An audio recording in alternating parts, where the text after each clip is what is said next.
Toujours. À beaucoup on dit, ouais, ça t'est arrivé, ouais, mais tu marches pas tellement bien, ouais, t'as péché. Non, le malin. C'est vrai qu'il peut avoir des péchés qui entraînent des problèmes, mais parfois, ce n'est pas toujours le cas. Et les chrétiens, comme ils sont toujours braqués, on dit, ouais, mais, oh, si là, ça, c'est parce qu'ils ne marchent pas trop droit dans le Seigneur. Tu n'as rien compris. Tu n'as rien compris. Parfois, ce n'est pas vrai. Parfois, c'est Dieu qui peut être derrière. Et Dieu est juste en train de faire grandir quelqu'un. Vous ne comprenez pas. Donc, du coup, voilà pourquoi la Bible ne jugez pas vite. Non. Apprenez à discerner, à comprendre ce qui se passe. Et on reconnaîtra l'arbre au fruit. Amen.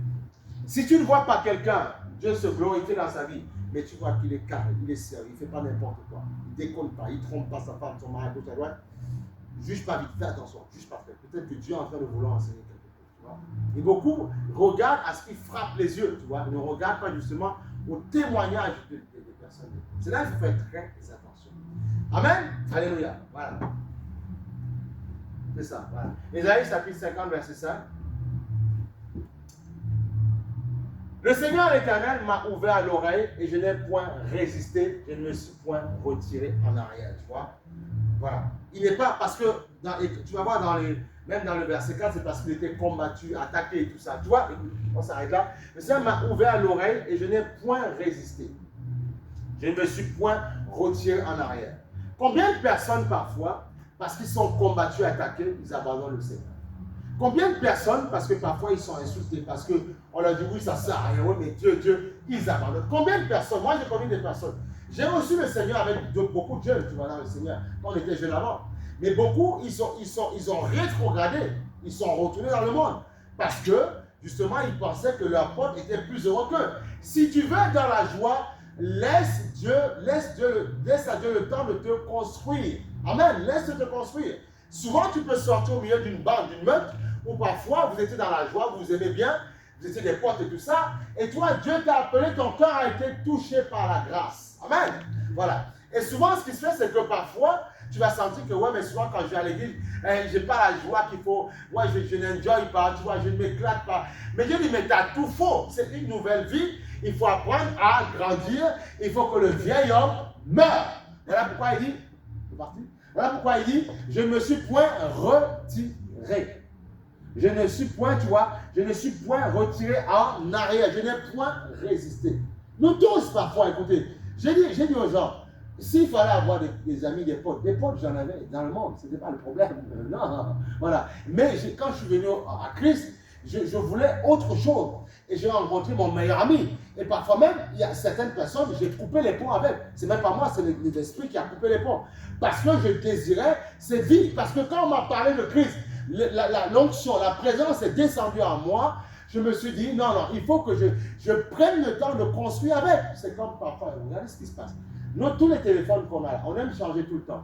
Mais on ne connaît même pas 10% de ces téléphones.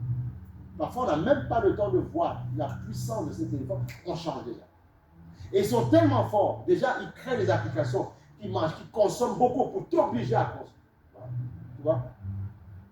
Et souvent, tu vas voir qu'un téléphone qui a 5 ans arrive à faire des choses, tu vois, qui t'impressionnent. Mais sauf que tu n'as pas pris le temps de découvrir ce que tu es capable de faire. Parce qu'on est dans une société de consommation. Il faut consommer, il faut qu'on te dépouille, il faut qu'on trouve des dindes, des pigeons pour pouvoir dépouiller. Excusez-moi le terme, c'est comme ça, tu vois. Eh oui. Parce qu'il faut qu'on te détrousse. Parce qu'il faut que tu rapportes, il faut qu'on te tende. Ah oui. C'est comme les moutons qu'on attrape parfois, on les fait entrer avec les tourneuses, et puis on les tond, tu vois, et on vend la laine, tu vois. Donc c'est comme ça, parce que tu as une richesse en toi, et parfois on ne comprend pas qu'il faut prendre le temps d'écouter Dieu, prendre le temps de grandir. Oui, tu es enjoyé quand tu étais avec tes potes, oui, tu es enjoyé quand tu étais avec tes amis, ta famille, oui, mais tu as reçu Christ, toi et moi on a reçu Christ, l'amour nous a touchés.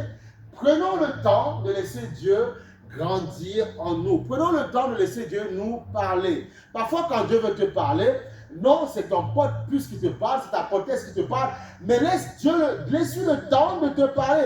Laisse-lui le temps de te donner la capacité de discerner. Ce n'est pas parce que Dieu a dit qu'il faut avoir l'esprit de discernement, n'ajoutez foi à tout esprit discerné. Mais le don de discernement, on ne l'a pas tout de suite. Parfois, il y a des potes qui peuvent, il y a des gens, je connais un jeune aux États-Unis, qui est même devenu pasteur après, qui avait reçu Christ comme Seigneur et Sauveur. Tu vois, qui chantait Airbnb, tout ça, voilà, Airbnb et tous ces trucs-là, tu vois. Et qui après, tu vois, il est retourné, il a même servi le Seigneur. Mais les appels qui étaient tellement très forts, il est retourné dans le monde, tu vois. Parce qu'il n'a pas laissé le temps à Dieu de construire son oreille spirituelle. Et beaucoup échouent parce qu'ils ne laissent pas à Dieu le temps de les construire. Parce que quand ils viennent à Christ, ils pensaient que c'était uniquement que la bénédiction. Non! Dieu a dit, vous aurez des tribulations, mais prenez quoi, j'ai vaincu le monde. Il n'y a aucune personne qui est venue à Christ, dans Luc 35, qui est venue à Christ, qui ne voit, qui n'obtienne des frères, des sœurs, qui soient venus au sanctuaire avec un petit lot de tribulation. Ouais. Parce que la tribulation, ça nous équilibre. Parce qu'il faut l'équilibre. Si tu as toutes les richesses du monde et tu n'as pas un peu d'équilibre, tu risques d'échouer. Même le monde le sait. Le monde sait que si tu as trop d'argent et si tu n'as pas d'intelligence financière, on sait que ça peut te tuer. Nombre de personnes se sont trouvées avec des millions d'euros et ils sont devenus plus barrières parce qu'ils ne savaient pas gérer l'argent. Ils ne comprenaient pas que l'argent se multiplie. Parce que l'argent est trompeur. L'argent est très trompeur. Tu peux avoir 1 million d'euros avec aujourd'hui et demain ça peut tellement filer. Je suis jamais allé à Acapulco. Depuis des week-ends, on achète des biens, première classe partout, tu vois. Et tu n'apprends pas que, tu ne comprends pas que ça peut finir. Du coup, tu dis, tu peux te faire plaisir, mais tu ne comprends pas qu'il faut un petit peu mettre de côté ou acheter quelque chose, permettre que l'argent se multiplie. Amen. Donc c'est ça. Donc la Bible dit, tu vois, il ne s'est point retiré en arrière, il a laissé le temps à Dieu de le former. Parce qu'il y avait une porte qui allait s'ouvrir. Je peux continuer? Parce qu'il y a une porte qui allait s'ouvrir. J'ai livré mon dos à ceux qui me frappaient. Je ne les ai pas combattus, je ne suis pas retourné vers eux. Tu vois? Aujourd'hui, on en a parlé, mais Dieu donne encore une autre révélation. Je bénis le Seigneur. Tu vois? J'ai livré mon dos à ceux qui me frappaient.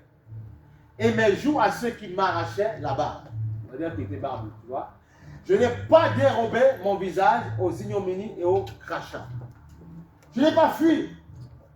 Je l'avais dit, allez-y, frappez plus. Parce que je sais que je suis en train de prendre quelque chose de plus beau, de plus merveilleux. Amen. Je suis en train de m'acheter un champ, un trésor dans un champ qui est riche, qui va m'apporter beaucoup d'argent. C'est comme quelqu'un, par exemple, qui va poser, qui va acheter une action quelque part. C'est bien, j'aime bien imaginer les choses.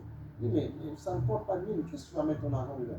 Il y en a qui sont visionnaires. Tu vois, Esaïe était visionnaire. Et chrétien qui doit être visionnaire. Tu dis, aujourd'hui, tu dis, mais je suis dans mon église, Seigneur, mais oui, je ne m'enjoye pas. Voilà, Seigneur. Il dit, mais Dieu a besoin de toi. Tu dois le futur chante, tu vas mettre le feu, tu vas enjoy. Tu attends que Dieu t'enjoye, alors tu es un consommateur. Tu attends le message du pasteur, tu attends la prière du pasteur, tu attends le zèle du pasteur, mais toi, tu ne donnes rien. Tu dois donner. Donne-le ton zèle. Amen. Tu arrives, tu célèbres, tu te pousses. Même s'il fait chaud, on s'en mord dans la canicule. Tu as créé la canicule, tu ne mourras pas. Tu amènes un éventail, tu éventailles un petit peu, et tu célèbres Dieu, et tu pries le Seigneur. Alléluia. C'est ça. Ben oui. C'est ça que Dieu nous demande de faire. Il fait trop chaud, tu achètes un climatiseur pour l'église. Non, amen. Non, mais c'est très sérieux. C'est pour dire qu'il faut se prendre au sérieux. Hein? Prends-toi au sérieux. Prends-toi au sérieux. Oui, non, c'est parce que je peur, il y avait un pasteur qui disait ceci. Il y a des frères qui disaient, oui, mais on s'est connecté en live, il y a des coupures. Je dis, mais attends, tu veux que ça marche bien, mais voilà, pour que ce soit direct, qu'il n'y ait plus de coupures. Parfois, les gens se plaignent. Ne te plains pas. Fais avec ce que tu as. Si tu peux mieux, mais fais mieux. Tu vois. Parfois, il faut que le chrétien se remette en question, qu'il arrête de se plaindre. Quoi. Amen. Parce qu'on dit, mais qu'est-ce que toi, tu as quoi à donner? Donne-nous quelque chose. Et toi, tu nous donnes, pas toi, ton voisin, le voisin de ton voisin, tu vois. Tu nous donnes des plaintes, tu vois. Tu nous donnes des plaintes, tu nous donnes des réclamations, mais donne-nous aussi un peu d'amour. On a besoin parfois d'être un petit peu fortifié. On a besoin de ta grâce, on a besoin de ta paix. Tu ne nous donnes pas, tu vas trouver que des problèmes. Non. Sois celui qui trouve des solutions. Sois celui qui prie. Sois celui qui ne se retire pas. Sois celui qui dit encore, même si ma famille, même si ma belle famille me dit, ouais, mais arrêtez de croire en Jésus, je leur tourne mon dos, tu vois. Voilà, je ne dérobe pas mon visage, tu vois, je n'ai pas peur. Je me retire de ces personnes-là. Je reste accroché au Seigneur. Je ne quitte pas l'évangile pour laisser Dieu me former, Parce que tôt ou tard, les personnes qui ne veulent pas que tu t'accroches en Jésus, je t'assure que tôt ou tard, ces personnes auront des échecs dans leur vie. Mais ces personnes auront besoin de toi. Mais comme toi, tu ne seras pas levé, c'est pour ça qu'il y a beaucoup de personnes qui continuent à s'enfoncer. Par exemple, vous dites, mais Seigneur, tu as vu dans ma famille, qu'est-ce qui se passe? Mais sois l'éclaireur de ta famille. Sois l'éclaireur de ta famille. Je suis désolé. Sois l'éclaireur de ta famille. Il faut au moins que quand les membres de ta famille pensent à toi, ils se disent, bon, j'ai envie de craquer, mais lui, il me donne envie d'avancer. Mais c'est ça qu'il faut. Amen. Il faut des libérateurs. Et sois le libérateur de ta famille. Mais si ma famille, je ne vais pas pleurer comme ma famille pleure. Je refuse de pleurer. Je dois être le libérateur de ma famille. Je dois être celui qui donne de l'envie à ma famille, leur faire comprendre qu'une autre vie est possible. Ah oui. Amen. Je ne dois pas m'oublier. Je suis chrétien quand même. J'ai la vie de Dieu en moi. J'ai la vie de Dieu en moi. Amen. Ils ont leur vie à eux. Ils ont leur vie mondaine. J'ai la vie de Dieu. Et Dieu veut les sauver. Mais parfois, il passera par toi. Voilà pourquoi même quand tu es en contact avec eux, rigole avec eux, plaisante avec eux. Mais attention, sauvegarde toujours ta foi. Pour qu'ils ne se disent pas, ouais, mais cette histoire de Jésus, moi, je connais une fois et soeur, maman est avec moi, le Seigneur est avec moi dans ma famille. Elle fait comme nous, il faut arrêter, il faut arrêter. Soit de Jésus, Jésus quoi? Tu vois, parce que c'est à cause de toi. Mais rigole avec eux, plaisante, mais c'est pas regarder. Mais attention, sauvegarde toujours ta foi. Amen. Et qu'ils se disent, et que parfois, une fois qu'ils ont fini de rigoler, qu'ils aient toujours envie de parler de Jésus avec toi, les gens disent parfois, et tu sais, il y a ça qui m'est arrivé, mais je me rends compte que c'est Dieu. Tu vois, pourquoi il te parle comme ça? Parce qu'il te voit, il voit que tu présentes autre chose. Amen. Amen. Tu peux continuer dans le verset 7. Mais le Seigneur l'Éternel m'a secouru. Donc la fête devient toujours plus belle vers la fin. Il m'a secouru. C'est pourquoi je n'ai point été déshonoré. Tu vois? Parce que Dieu l'a secouru. Parce qu'il ne s'est pas retiré de l'évangile. Il ne s'est pas retiré du Seigneur. Malgré tout ce qu'il accablait, malgré les crachats, malgré ce qu'on lui disait. Les crachats, ce n'est pas forcément les crachats physiques. Parfois, les chrétiens, parce qu'ils sont les seuls attaqués, c'est pas vrai. J'écoutais un jour, dans un documentaire, une dame qui était avocate. Non, pas avocate, juge. Il y a pas mal de juges aujourd'hui qui sont protégés. Pas mal de juges ils ont une protection policière parce que parfois ils sont agressés par rapport à ceux qui reçoivent le jugement, tu vois. Et parfois ils disaient qu'un jour, parce qu'elle défendait une femme qui était une femme battue pour qu'elle soit protégée et tout, mais dans son monsieur lui a craché au visage. Donc parfois nous on pense qu'on est les seuls éprouvés, mais non, tout le monde est éprouvé, il faut arrêter. Il faut que le chrétien arrête de se victimiser un petit peu. Le détenu lui a craché au visage, tu vois. Donc maintenant, elle a une protection policière.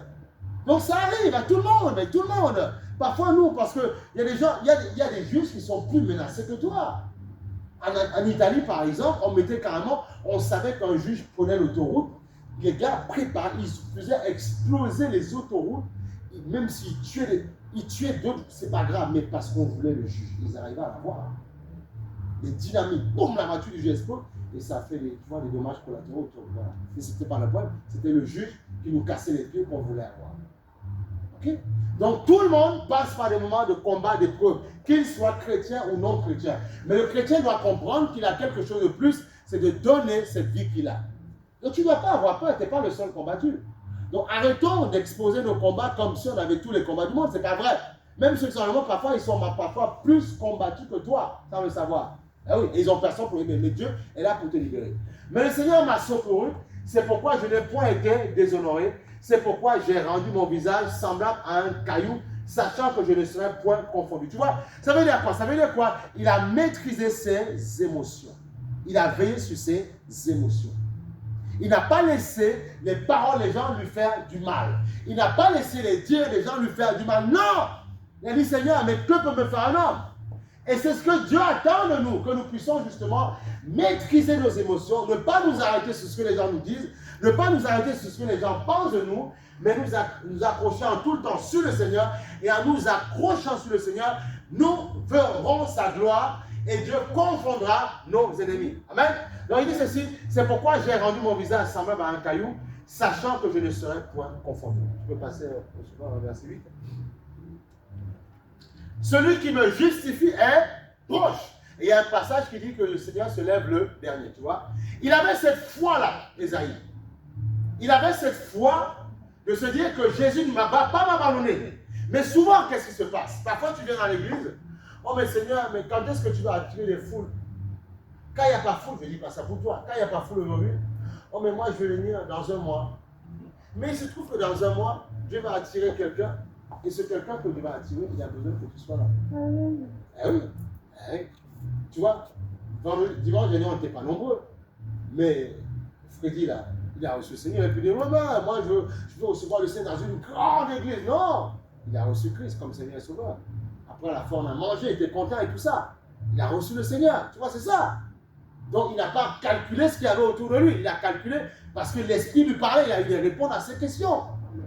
C'est ça qu'il faut comprendre. Donc, tu ne dois pas, tu dois t'accrocher parce que le jeune converti aura besoin de toi pour changer. Parce que souvent, ils viennent parfois pour changer. Mais si nous ne changeons pas, nous faisons comme eux, mais qu'est-ce qui va se passer justement?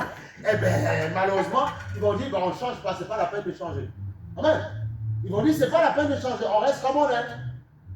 Puisque si on vient dans le Seigneur, ceux qui sont dans le monde font comme nous, mais on n'a pas besoin de changer. Alléluia. C'est ça qu'il faut comprendre. Mais oui, les gens parfois ils viennent dans le Seigneur comme ils sont, habillés comme ils sont, vêtus comme ils sont, accoutrés comme ils sont. Parfois ils viennent, le Seigneur attire comme il veut.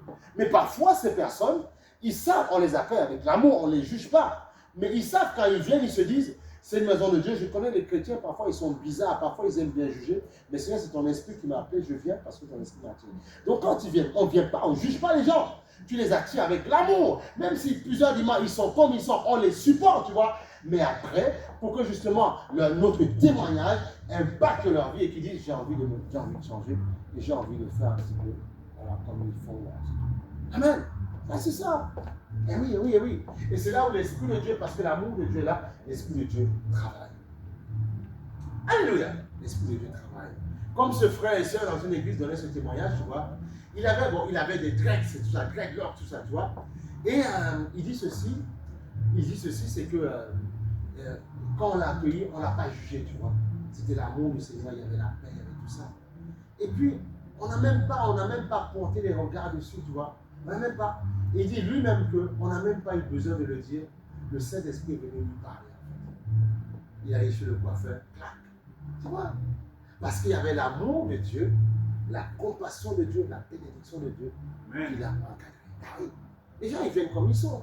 Alors, c'est une erreur. Parfois, il y a des gens, tu vois, là, écoutez, même si quelqu'un a des tatous dans tous les sens, des boucles d'oreilles partout, tout ça, il vient dans l'église, tu vois, il veut venir. Il ne faut pas lui dire, mais avant de venir, enlève tous tes trucs là, viens. Non, il vient comme il est. Tu l'as invité, il vient. Donc, si toi, tu es dans le Seigneur, ce n'est pas à toi, ne fais pas comme lui. Non. Mais si lui, il n'est pas dans le Seigneur. Mais oui, si j'invite quelqu'un, la dame, même si je ne sais pas, elle s'habille comme, c'est comme ça, elle est dans le monde, elle vient, il ne faut pas commencer dès le départ à lui dire, mais attends, surtout, enlève tes boucles d'oreilles, coupe tes cheveux. Non, là, tu es trop violent avec lui. Il vient comme il est. Amen ou pas? Amen. Mais oui, et Dieu va le changer, Dieu va le transformer. Amen. Dieu va le changer. On accueille les gens avec amour. Amen. Si les gens, demain, parce qu'ils ont reçu la grâce de Dieu, on leur dit demain, oui, mais demain, je dis, bon, le pasteur Albert a dit, bon, aujourd'hui, c'est ce frère qui est accoutré de manière bizarre, c'est lui qui va annoncer la parole. À mon avis, il m'a dit, pasteur, tu as un problème.